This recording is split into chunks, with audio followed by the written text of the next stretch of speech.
You're listening to the Ottawa Real Estate Podcast, brought to you by Referral Mortgages and Blue Panda Realty, with your hosts, Paul Stevenson, David Warren, and Greg Campbell. Let's see what's going on in the world of real estate in our nation's capital. Hello. Welcome to the Ottawa Real Estate Podcast. We're back. My name is Paul Stevenson. I'm here, joined as always by Greg Campbell and David Warren. We are Ottawa Real Estate. I mean, that's what we do. That's what we are. I'm one of the owners and a mortgage agent over at Referral Mortgages in Ottawa. And David Warren is my business partner. He's also a mortgage agent with Referral Mortgages and an owner. And Greg Campbell is a partner over at Blue Panda Realty here in Ottawa. He's an expert realtor. Quick shout out to Stephen Hopkins, our producer. And lastly, to our coffee sponsor, North Brew. If you go to northbrew.ca, just use the promo code podcast and you're going to get 20% off your coffee orders. Gentlemen, we're back. We're buzzing. Yeah. New day, new time, at least for today. Still be released at the same time Tuesday, so nobody will know the difference. But how's everything going? How was your week? Good week. Go ahead, Dave. No, I was going to say it's good. It's been a little, it's been a busy week, but also nicely a little bit of a lull this past week, which has been nice. Given a little bit of a time to breathe and catch up on some past files, but overall, no complaints. Yeah, same here. It's been pretty chill, and it's been nice just to have a little bit of breathing space, considering the last couple of years have just been nuts constantly. Been working on some stuff behind the scenes, so I'm excited to get more of that done into the fall. And had a little trip on the weekend with the fam. It was great. Went to the water park in Saint Sauveur. Amazing place. Oh, so good. Yeah, so fun. So they still have that whitewater rafting ride. Yeah, dude. The Colorado. Yeah, the Colorado. Insane. Helmets. You got to wear a helmet because if you fly off, if you lose your grip, you will definitely be hurt. You will be hurt in that ride. Speaking of wild rides, gentlemen, lots of talk over the last couple of weeks about the political landscape, the housing plan with all the different parties. We're going to get into that in depth today. Just wanted to quickly touch on a couple comments we got on last week's episode. Greg, I know there was one specifically that you had responded to, and it was a relevant comment, an even more relevant response, but it seems the commenter deleted the post afterwards. So maybe just touch on quickly what they had said and what your feelings on it. So the comment was, real estate agents and their infinite greed are the cause, capitals, of the spike in housing prices. The selling agents crank up and set the asking prices high because they want a higher commission. So here's my reply. Thanks for the comment. But I think studying it a bit deeper, you'd find that generally realtors work with what the market suggests and sell at what a buyer would offer. For the realtors who are greedy, they would list a property higher, which would not sell, and then the seller would fire them to work with an agent who knows the market. Saying there are no greedy agents would be a stretch, but suggesting greedy agents cause a spike in price overall and have created the current housing market trends is uneducated. I do agree that greed can be associated with commissions, but it has nothing to do with the cost of homes. Looks like you've given us a great topic for an upcoming episode. Hopefully we can give you some more info to help you better understand. And we can all get into that topic on another episode, but I think it's funny that he posted that. I did the answer, had tons of likes and laughs and loves and whatever. And then he deleted it. I mean, we have to keep in mind as well that a lot of listeners may not deal in real estate, obviously, on a regular basis. Like, I know we do have a lot of realtors and mortgage agents and so on, but the general public probably doesn't fully understand the landscape of what's happening. But I think the issue with that comment is that he said it as if it was factual, that this is what's causing it, as opposed to this is what I think causes it. And then you could answer to it. So it was more just the accusation, I think, that was incorrect in his post. Exactly. Yeah. He's making a statement that he hates realtors, basically. So he will probably sell his home on his own, which is fine. He can do that. And that's his prerogative, right? But that's basically what's happening there. He probably had a horrible experience with someone. Yeah. I found there was also, so there was another comment as well from a woman I think a great comment that I wanted to touch on because it'll kind of lead into the rest of our show here, which is talking about the different platforms and housing platforms, which are front and center for this year's election, which I think is fantastic. Gives us great content on Torah. So a woman here, the price to buy or rent has skyrocketed in the past year in Canada. Promising to build more homes at these inflated prices will not help the average person, no matter the age. It makes no difference if you build 1 million or 1 billion at these inflated prices. When the interest rates increase, and eventually they will, you'll have families living in the streets as they will no longer be able to afford the huge mortgage payments. And if the home is an investment property, your tenant will not afford the higher rent. As you can be sure, when interest rates rise, so will rents increase. Also, actions speak louder than words. I see no action, just a whole lot of empty, twisted promises. It's a crying shame. I think there's a lot in there. Tell us how you really feel. Hey? Yeah, but I do think I think there's some great comments in there. Actions do speak louder than words, and I think that's something I think everyone can be, kind of feels when it comes to an election. Is it's a lot of lip service. What's actually going to be implemented? What is actually realistic, or what platforms have been thought through?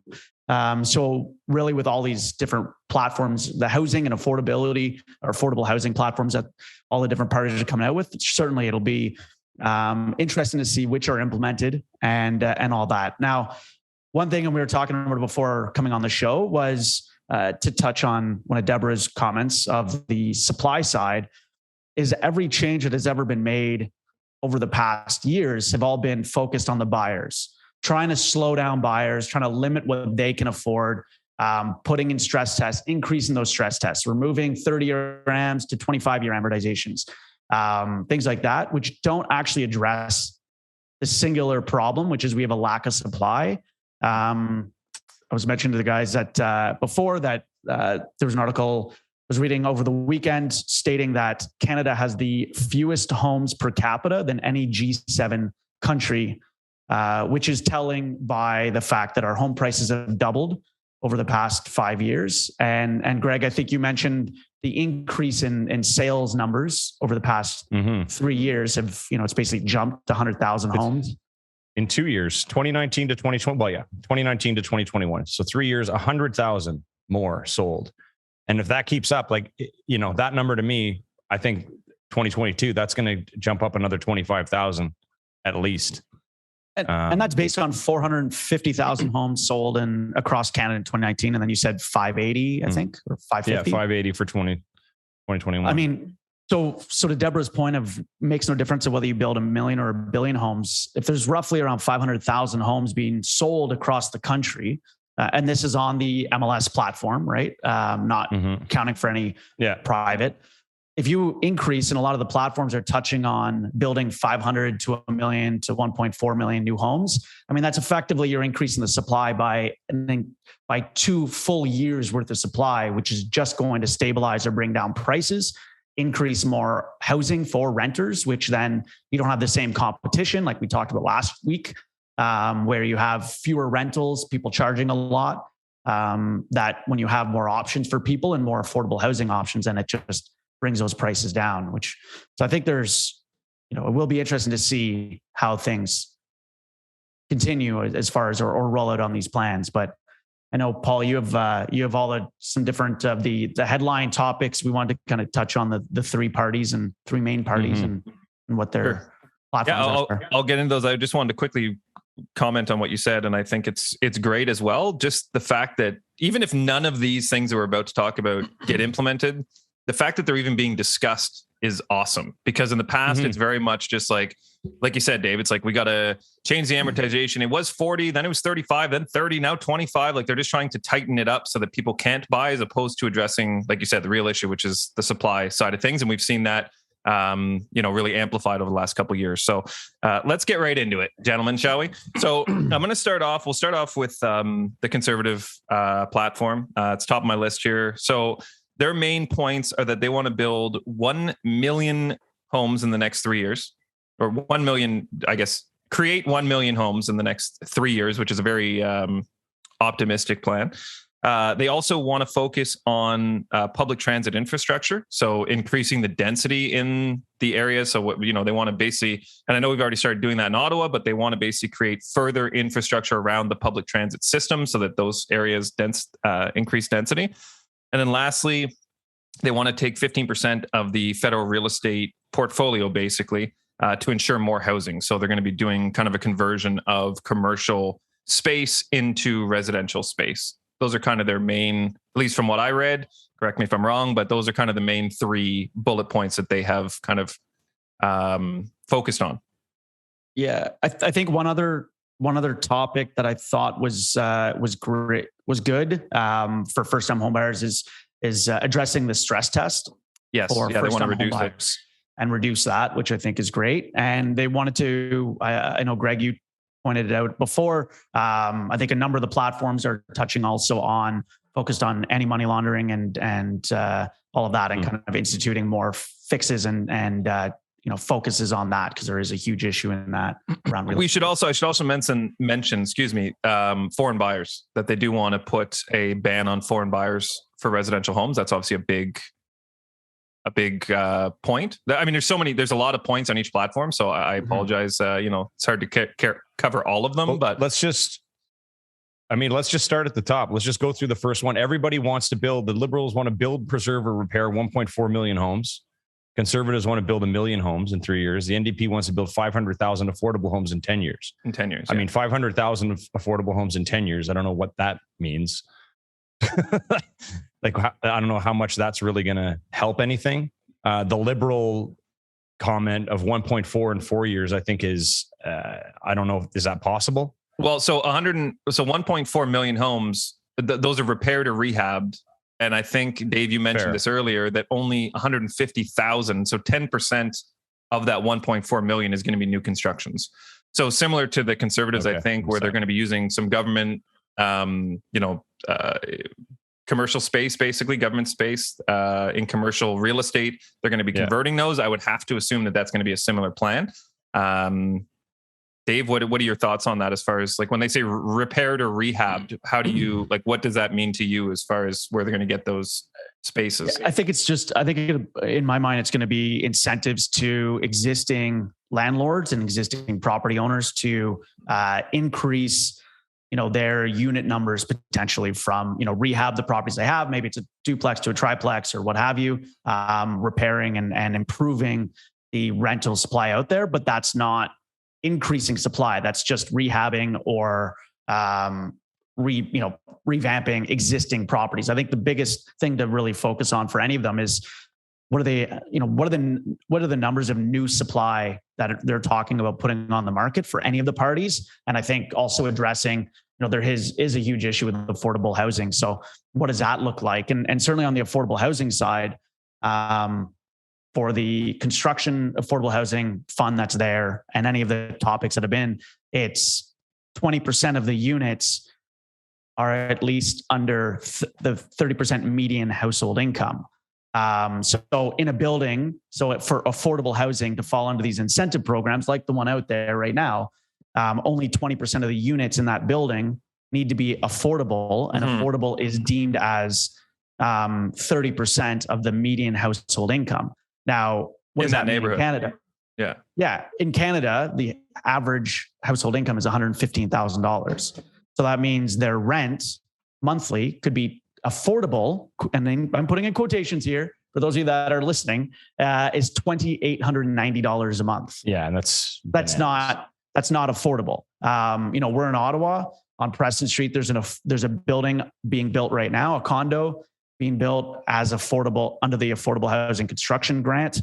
The median household income in the area is what makes up what's the affordable. And it means that they can charge $3,500 a month or $3,800 a month in rent if they wanted to still fall under that affordable. That is not affordable. We talked about it last week. And let's not forget that they also got a ridiculous, zero interest funding for that build as well. So for sure. So I think to my point, for any platform, for any of these parties that are talking about affordable housing, it needs to be truly affordable housing for these people. Yeah, language matters. And through community, through community housing, like, whether it's like the different municipalities, community housing, things like that, and not this, 30% of the median household income. Like that's not affordable. And it doesn't address that huge need that's there in all cities across the country. So I think all the platforms, all the parties have really messed that up. And I think they need to really focus on what is affordable housing.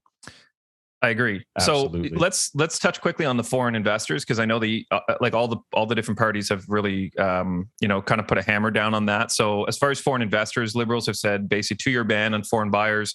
Conservatives, exact same thing, 2-year ban on foreign buyers. NDP is saying a 20% national foreign buyers tax. So they're going a bit of a different direction to basically just want to tax them for any kind of non-primary home that they're going to be buying in Canada. Yeah, I think I wish they just blended those. Yeah.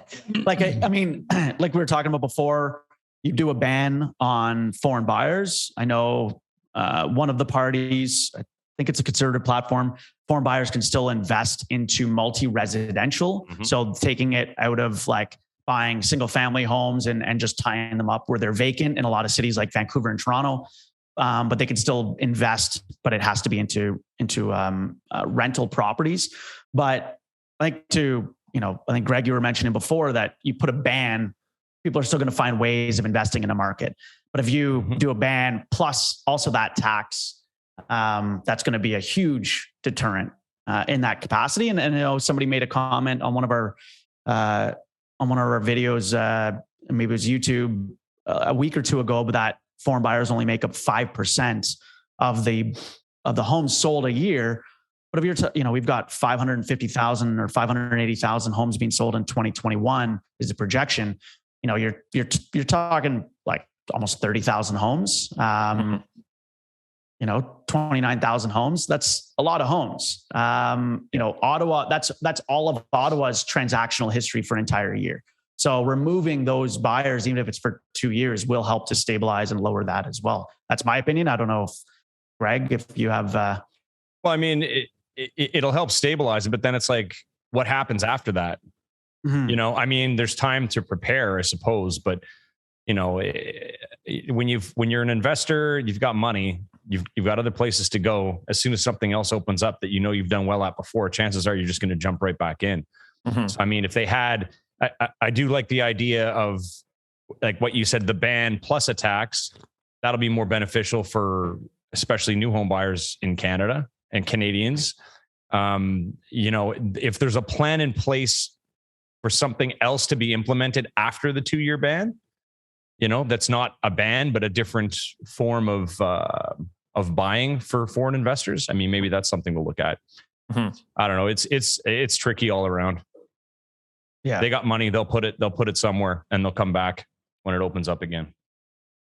So, should we get into the heavy topics, the hot topics? There's a couple that are eye-opening that I think have been not as well received. Well, actually, let's start. Actually, I got one more great. I think personally, great idea. Liberals have said that they want to institute a first-time homebuyer savings account. So you can basically, similar to it's kind of a hybrid, it seems, between a TFSA and an RSP. Where you can contribute up to $40,000 tax-free into a first-time homebuyer savings account, and you can also withdraw that $40,000 tax-free up to the age of 40.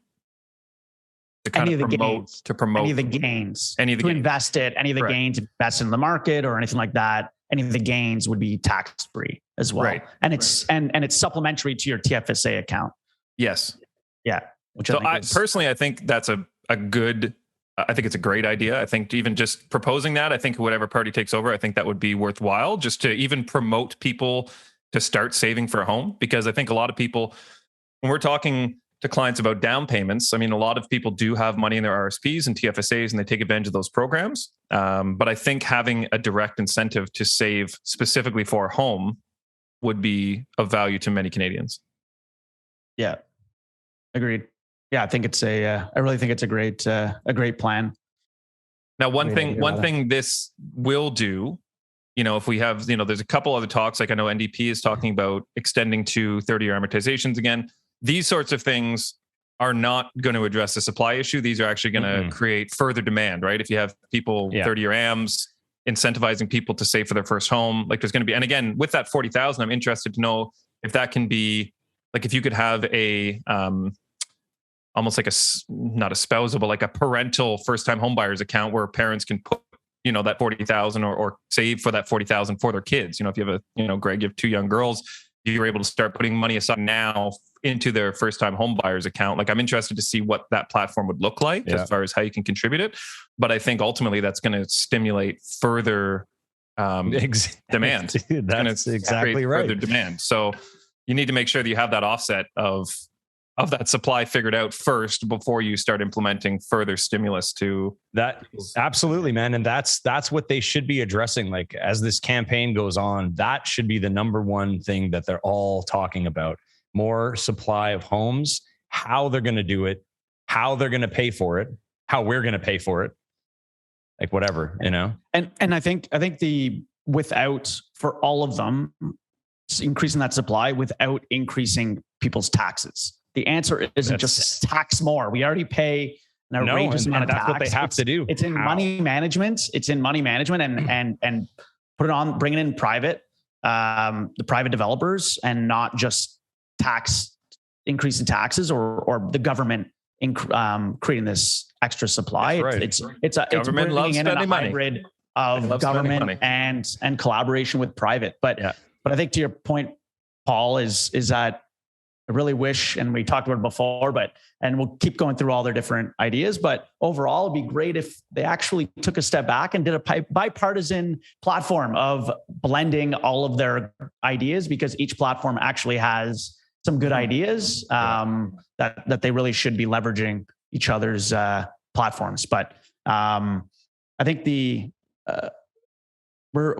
others were, another one for, I think it was on the Liberal platform, was also decreasing the CMHC premiums by 25%, which I think is actually hard dollars saved by first-time home buyers and people putting less than 20% down, which is, I think, a good thing because that decreases their monthly payments and obligations.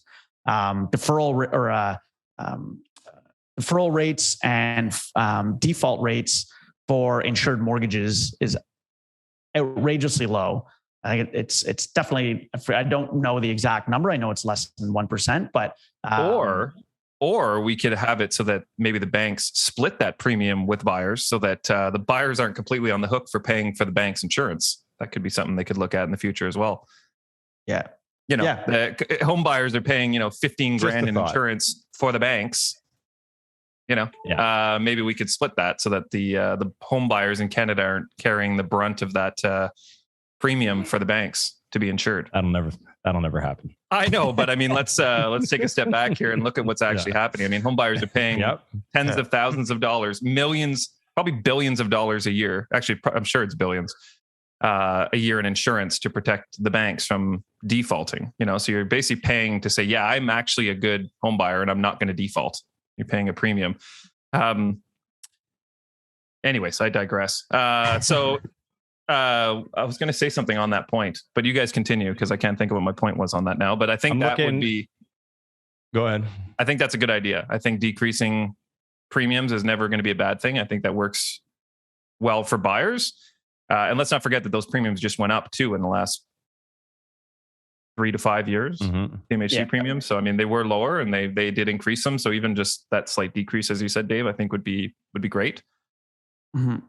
I got a question for you guys with the NDPC and the reintroducing the 30-year amortized or 30-year insured mortgages.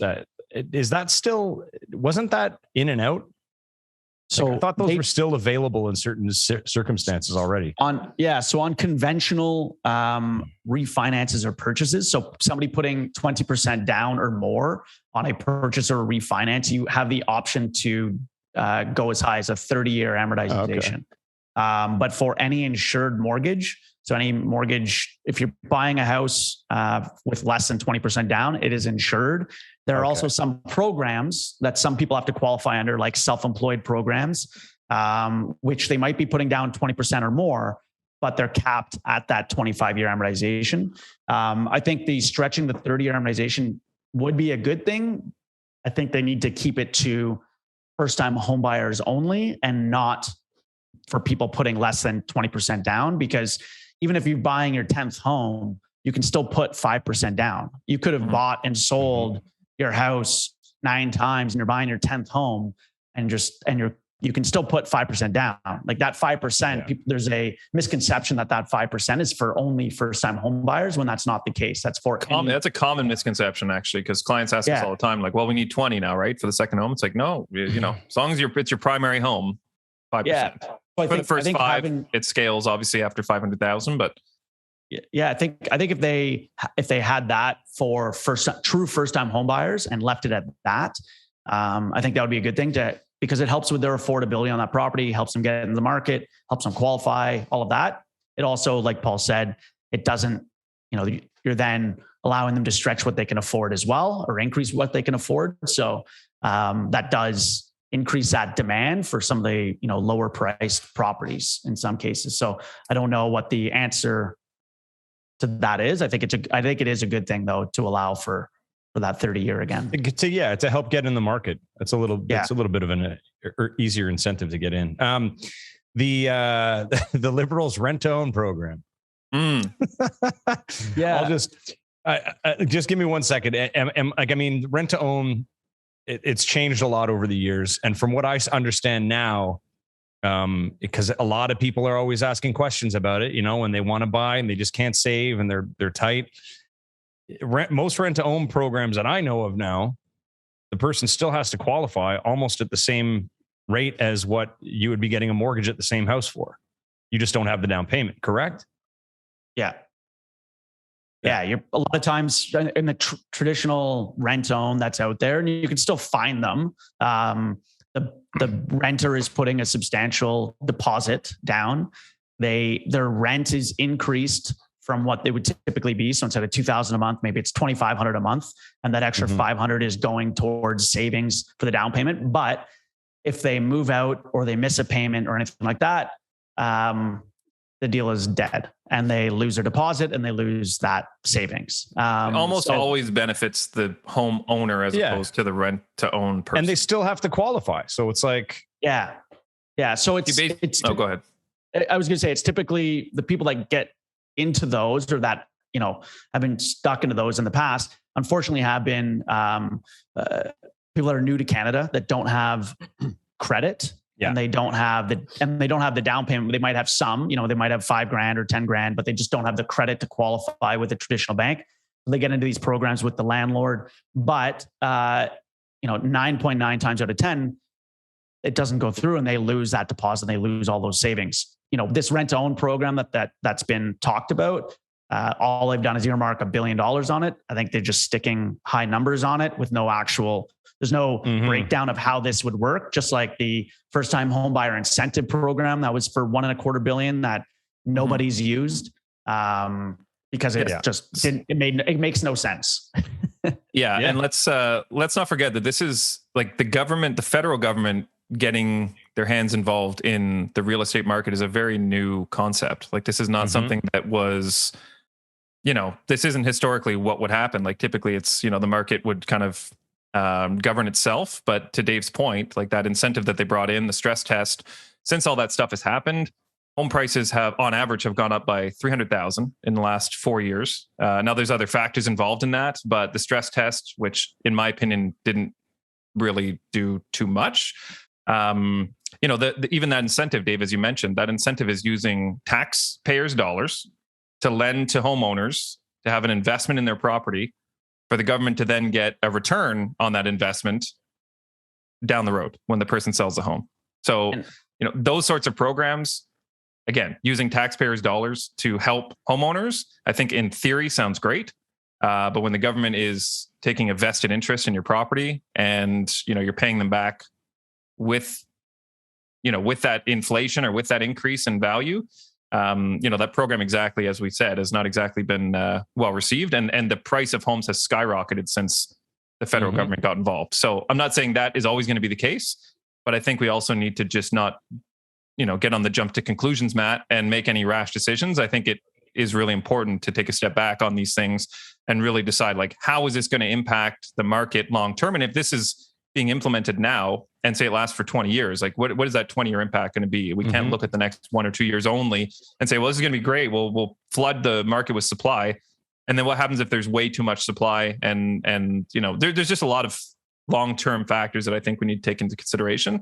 And Greg, one of the main points that the Liberals are talking about, and this is obviously a lot of real estate agents are kind of up in arms in this, is banning blind bidding. And not only banning it, but actually putting it in the criminal code that you have no choice in how you sell your home and that you have to basically sell it by auction. So how do you feel about that? Yeah, that's, I think it'll drive prices even higher up. If they have auctions going all the time, regardless of if it's more transparent and people can see, it doesn't matter. There's always going to be people with more money ready to spend more, right? Depends on what their need is. People never spend more than they ever planned at an auction. That just never happens. People never get emotionally invested in an auction and end up overspending. That never happens. Nobody ever pays for that. Carl never pays a fortune for that Carlson jersey when it's really worth $150 and pays $1,000. Or when you're sitting on the lawn with 10 other people and you're eyeing your competition like, oh, honey, we can do it. Let's go 600. Hey, just screaming at each other on the lawn. I'll say it. That's like the stupidest thing. Like Happy Gilmore style. Criminal code. Like everyone should be able to sell their home how they want to sell it. If they want to do it by an auction, that's great. If they want to sell it traditionally, that's great. But yeah, just having the auction style only, I think that's a complete disaster and would fail terribly over time. I mean, we have in the past talked about, and you have too, Greg, we've talked in the past about more transparency around double ending and around offers, like actually, but that's just more transparency in what the previous offer was or what the sale prices were, or removing double ending, things like that. Those, things like that, for sure. I think those, and I think are they not provincially regulated? I think that's why they brought up the criminal code aspect, because they can federally make that change as opposed to working with their partners to have them implement that. Same as, and I think the right to a home inspection, I think that as a condition, again, I think they have it in Quebec where, it's instituted, it's a 10-day mandatory financing condition and also mandatory home inspection. I think it's a good thing for those. And I think it's just the federal partners working with the provincial partners to come to that, not just, not saying you're going to get a year's jail time because you friggin', wanted to put your place up for auction or not, or what have you. It's, I think there's no way they can't even making that comment, I think is ridiculous. But yeah, the legal right to home inspection. I mean, and we've said it before too, like having a home inspection, having a financing condition. I don't think it's a bad thing to have that be mandatory. I think it's protection on both sides. The deal's going to get done, and there's no. We've talked about that. I mean, Greg, you had your pre-inspection, the big stuff stamp. Yeah. I think, and we've talked about mandatory inspections. I don't think. I mean, that actually protects the home buyers and the home sellers. Really, I mean, it protects everyone involved. And if you lived in a home for 12 years, I mean, who knows what's going on under the bricks, But I think the banning of blind bidding. I think just the fact that they want to make it criminal, I think, is the issue. I think, like you said, more transparency, maybe being able to see, if you're involved in the bidding, being able to discuss maybe even within a range of what the prices are, just that people aren't paying, $50,000 over asking unnecessarily, but to just not allow you to sell traditionally seems crazy. And I think, I don't know if they're just saying that for the headlines or to get people riled up. Maybe, a lot of people have been burned obviously in the last couple of years trying to buy homes. Maybe that'll just, light something under them where they, like you said, they get emotionally involved and we should ban blind bidding, and just kind of get behind it. And then maybe it'll never go through. Who knows? Who knows what the strategy is there? But I think I think it's a dangerous direction to go. Yeah. I don't think it's a good thing. And like you said, Greg, I think it'll drive prices up. Yeah. It's not going to change. I do want to touch on a topic of the concerns that I thought was pretty stupid for them to include is encouraging 7 to 10 year fixed rates, which have been around for ages. And people just, they don't make sense because they from a percentage of what the interest rate is on them compared to what you would get on a 5-year and then your penalties to break. Even having that in their platform is not going to keep somebody in their home. It's actually just going to cost home buyers and homeowners more money because they pay a higher interest rate, which increases their monthly costs. They're paying down less principal, paying more interest, and their penalties are higher to break their mortgage. And we know the average mortgage in Canada only lasts like 36 months. Like we're talking 3 years. Yeah. So there's no benefit to locking in for 7 instead of 5 when you know you're still going to likely break that. For sure. And then another one that the NDP had that I thought was really good, again, that I think all of them should adopt, is touching on, because there's not a lot out in their platforms for renters. And I think the NDP talked about a $5,000 credit for people renting. So those that are renters, that they would have a $5,000 tax credit, which I think is something that's valuable that they could, that they could use and implement. And I think that would go a long way to helping that affordability for the tenant base and help them, maybe save or be able to use that tax-free savings accounts or rent or purchase savings account to be able to put that extra $5,000 into that, might be, maybe over instead, things like that. But I think that should be whatever party, comes into effect. I think that should definitely be part of it for the right, people. I think it should be. I think they need to increase tax credits for the the lower, the lower income, the affordable housing, the renters, all of that, so that it can help increase their savings towards home ownership and eliminate for any party of, increasing taxes, except for the one on the foreign buyers, the non-resident and foreign buyers of that 20% tax on that, I think is valuable. But just increasing taxes on anything, like, the Liberals talking about a flipper tax, 100% capital gains tax if you hold the property for less than 12 months. Well, what does that look like? Is that, you've got somebody that bought a new build 3 years ago that now they're not going to be able to live in that city because they got a transfer, or they're with the military, they got transferred overseas, or they're relocating and now they're selling it when they get possession. Maybe a month in, are they now being taxed completely on that property because they haven't moved in? Or, what does that look like? Somebody moves in, they want to, they get into the property, they realize it's not for them, or that it's over their budget, or that it's not big enough for them and they want to sell it. I mean, they're going to be taxed 100% if they have any gain. Like that's just ridiculous. I get that there's people out there that do it as a business, or that buy property to renovate and sell.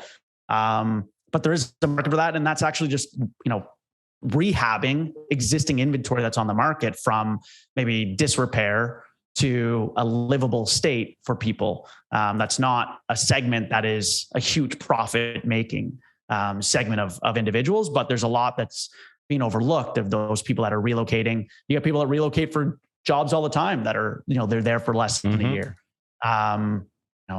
Like I said, people buying new builds, you're buying 3 years out. Well, a lot happens in your life over those 3 years. Maybe you end up having a couple of kids over those times while you're waiting for that new build, and that townhome or that condo you just signed a purchase agreement for that you have to close on is not suitable anymore. So you're going to be taxed completely on that gain. I think that's pretty ludicrous. Yeah. I mean, there's, in everything that we're looking at now, there's a lot of information that needs to be clarified, obviously. Yeah. So it'll be interesting to see how deep they get, because right now it's a lot of words that it's like headline grabbers, right? It's like, oh, wow. Yeah. That's amazing. But what does that mean? Like, we're breaking it down a bit here, but I mean, you could go like deep, and it's got to be segmented into different divisions for almost every little thing. And there are a few other parties, just to be clear. We're focusing on 3, but the PPC and the Green Party, I'm sure, also have amazing platforms or have some great ideas. One thing that I think is a very bad idea, this is by the Liberals, is that they want to implement a mandatory mortgage deferral basically for banks to implement a mandatory deferral of up to 6 months for homeowners, meaning that in your mortgage contract, it would state that you are allowed to defer up to 6 months in your 5 years. So if something were to happen, now I should preface this by saying, I think 6 months is too long. I think the deferral program during the pandemic was valuable, but to have it written in there that there's not a mandatory, but that every single person is eligible for a 6-month mortgage deferral, I think is, again, just a dangerous precedent. That's, 1/12 of your mortgage term. If you have a five-year term, that you can defer your payments. I don't know. What are your thoughts? That's just interest compounding, though. That's not deferring the interest. That's actually just compounding the interest onto your payments. I agree. I mean, and what they're kind of missing out on is that a lot of lenders have a 1-month deferral program anyways. Yeah, like payment vacation or. Yeah, like, a lot of the banks out there, or most all, have a 1-month payment vacation. If something were to happen that you can, and you're not able to make your payment that month, you can defer it by 1 month. I think like you said, Paul, I think having that 6 months, because I mean, we saw it all the time through the pandemic of the 6-month deferral, that a lot of people that didn't need to use it were doing it. And yes, they were because they were stockpiling some savings to, do some renos, maybe things like that. But again, it's people that are doing it thinking that they're just getting that interest waived and those payments waived, when really that interest is just compounding on top of one another. And a lot of people aren't putting in that forethought into what the ramifications are of that deferral. But yeah, I don't know. I think that's for sure. I think that's a slippery slope. There's many other things that we could literally sit here all day probably and pick apart the different platforms or pump their tires in some cases. The last one I had here written down was for flippers. I know liberals have said that for anyone flipping a home, they want basically like a minimum of 12-month ownership before you can resell. So if you're, buying an investment property essentially and flipping it to, increase the value, force appreciation, you would have to hold it for at least 12 months prior to listing it. Now, I think in Ottawa and some of the major urban areas, I mean, most flips like that are probably taking, 3 to 6 months regardless. So it's not that crazy, but it is certainly to enforce that over 12 months. I'm sure people will find creative ways to circumvent it, but I think that's an interesting. But it's like I said a few minutes ago, that flipper again, and Greg, you're right. None of them have, like, we're diving deeper into them, then all of them just have their highlighted points and not really providing any substance to their ideas. Yeah. But like I was saying before, for the flipper tax of 100% capital gains, if you've owned it for less than 12 months, that's not covering people that are relocating, that are buying a new build that were, some time ago that they're having to close on. Are they then falling under that? Or is it people that are doing it as just a business? And how do you delineate the people that are doing it as a business? Versus just somebody that bought a home that it's not working for them. So, and it's such a small segment of the market. Yes, you have some speculators that buy new builds that'll sit on them and wait. But again, that comes down to a lack of supply. The fact that they can sit on a property, buy a new build for some time out, wait on it to close, and the value is going up, and that causing a ripple of less units on the market for sale. That's supply side issues. Not necessarily on the speculator or that flipper, if you will. But I think it'll be interesting over the coming weeks. The election's the 20th. We're basically 21 days out. I think it will be interesting to see how they continue speaking to these points and these platforms, and really breaking down or diving down as to how they would implement them, or what, and to that commenter Deborah's point earlier, just lip service. Are these just BS points and they don't actually have any forethought? Yeah, as usual. Or do they have they put any thought into how they're going to bring it in or implement it? Also, we should say, if any of the party leaders or any of their campaign managers are listening, we're open to a discussion. We will gladly have on the party leaders talk about their platform, or even a debate. Who knows? Let's get 6 of us on here. Not even necessary the leaders. Anybody who's just well versed and with each party and come and have a proper conversation with us. Mm-hmm. Yeah. I'd love to have Pierre Poilievre on here. He'd be amazing. That guy's great. There's some great sites and links that we have for summarizing all of the different platforms that will be sure for those listening on your podcast platforms that we'll post on the YouTube video.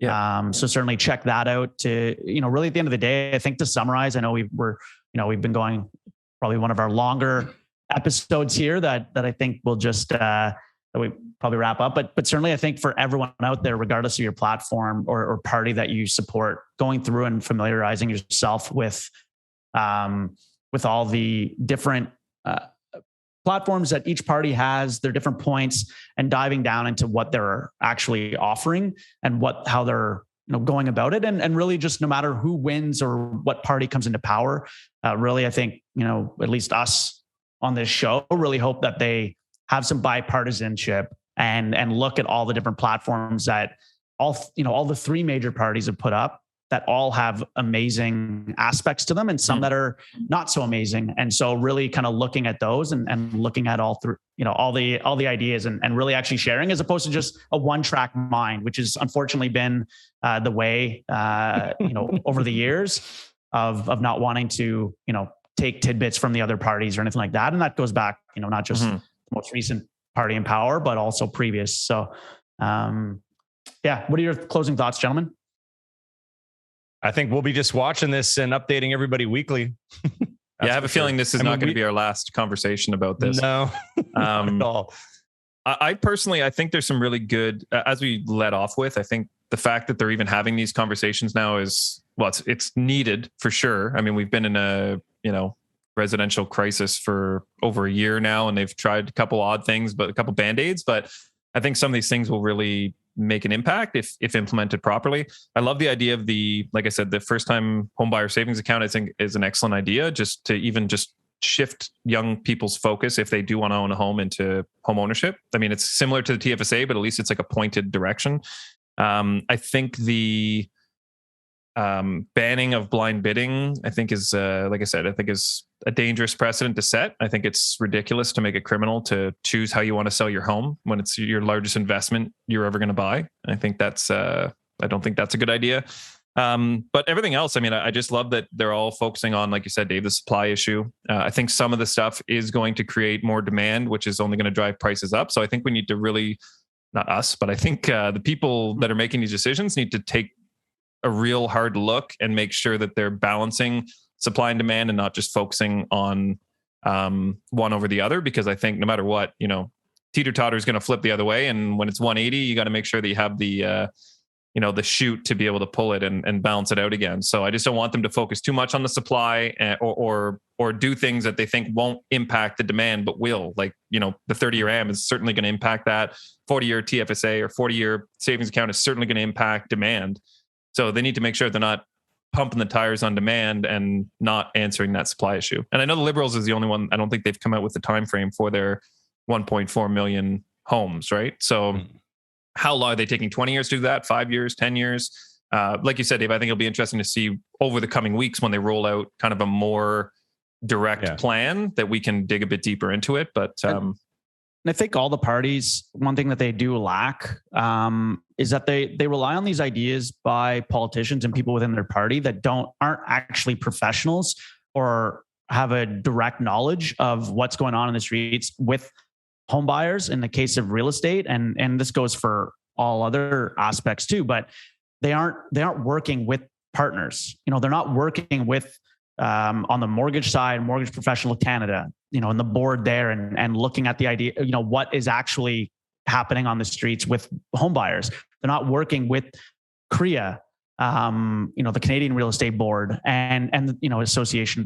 They need to bring in these parties and really have collaborative discussions, and again, that's any party, any of these ideas they want to bring in, really they should be involving those groups because they're the ones on the ground. They're the ones that actually know what is truly impacting and what is a true issue that Canadians are seeing and that are truly being affected, as opposed to just politicians that haven't had to buy a home in ages, or that are making crazy sums of money or come from money, things like that they haven't had to buy their first home or haven't actually gone through these issues or seeing it on a regular basis. So hopefully, as they start building out their platforms, that they do involve those those other private partners, if you will, for information. They have to do it because as long as immigration continues and they don't have enough supply here, we're going to be screwed constantly. Mm-hmm. It's never going to change. Yeah. Well, Paul, should we get into some mood boosts? Let's do it. Let's get away from the seriousness. On that note of being screwed, let's get a mood boost. Yeah, let's do it. And for anyone who is listening, just feel free. I know this is the first time we haven't done a live show in a while, and we knew that there was going to probably be a lot of people's opinions and a lot of comments and so on. So please feel free to comment on either YouTube video or on Facebook when we post it, because we will be answering a lot of the questions on this week's show. And, we look forward to that interaction. So mood boosts. Okay, here we go. Got some new ones. These are from Pops. So I'm switching it up a little bit. Number one, what do dentists call their x-rays? Mm-hmm. Toothpicks. Toothpicks. Number two, did you hear about the fire at the circus? It was intense. Oh. Number three, you heard the rumor going around about butter? Never mind, I shouldn't spread it. Oh. I'm going to go 5 today. Good. I couldn't believe the highway department called my dad a thief.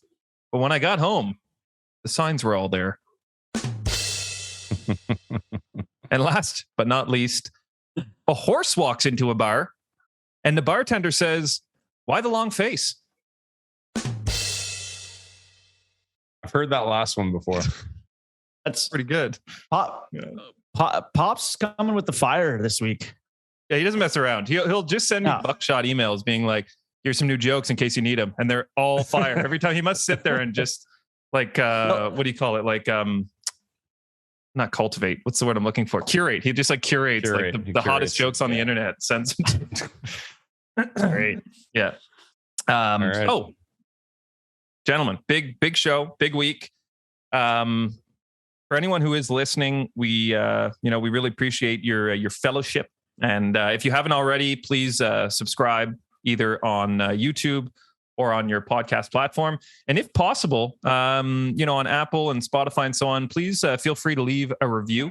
I know, Greg, you were saying recently we were ranked in the top 100 for financial podcasts across Canada, which is pretty amazing. So all those little things help. Anytime you can, leave a quick review. If you like it, don't like it, we want to hear both. But it does help kind of get the word out there and let people get some information. Free info every Friday, every Tuesday. We prefer if you like it.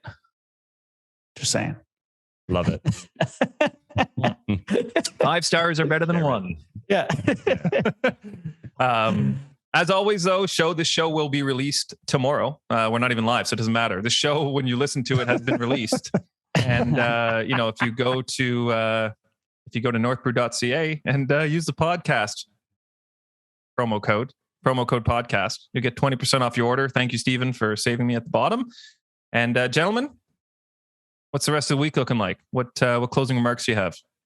Just getting ready for signing the kids up for all these little extracurricular activities. It's pretty interesting. They're getting older. It's fun. Mm-hmm. That's it. Just doing that, working. I got some showings. We're going to go look at a listing today and see what I can do. See how many people I can help. I'm not moving, but I'm taking possession of a new home this week. Mm-hmm. We'll be moving the next week or so, giving a little bit of a layover between properties. So looking forward to that. Moving a whole 3 streets away from where I live now. A big move, 300 meters. But looking forward to that. That's awesome. Cool. Yeah. I'm just going to be working. Kids are away this week. So it's just me. My daughter's out east. She's doing a crazy camping tour around Gaspé. Wow. Cool. Yeah, it's pretty awesome. The photos, I mean, she sends me photos. I know it looks like she's in, like on the Western California coast or something with the photos she's sending. So she's having a great time.